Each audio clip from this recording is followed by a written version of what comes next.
I used to fall most often in the laundry room because I had a top loader. And when I would have to stand, I have a handicap bar there to help me pull up and stand. When I had to let go and reach in, sometimes I lose my balance, fall over. But I now have a front loader, so falling in the laundry room has not been happening. Generally, I start supper with help in my crock pot. About 3 days a week, I just use a crock pot because I cannot use the oven or the stove. It's a burn hazard. I think when you're married and you have to deal with any kind of thing, I mean, that's why they put in sickness and in health in the vows, because you never know what's going to happen. And you have to relearn about each other and relearn the new way you have to do things. Friendships have been strange. Part of it's I've moved enough that I've left people. It's been hard, I think, to keep the friends that I knew before because I'm different. I'm not who they expect.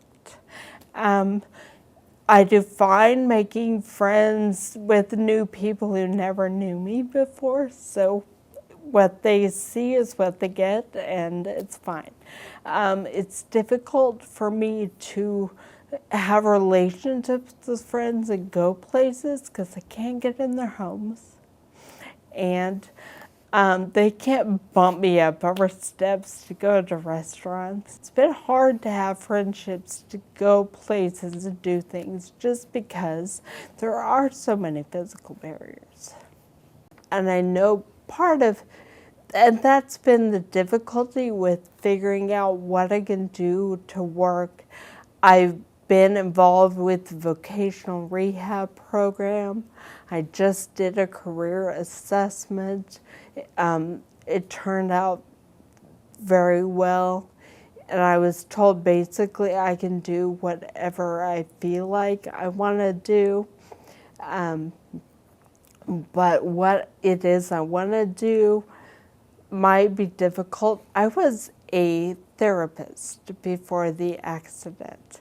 I was a family therapist, and then I quit about a year before the accident to be a stay-at-home mom, which I am still doing.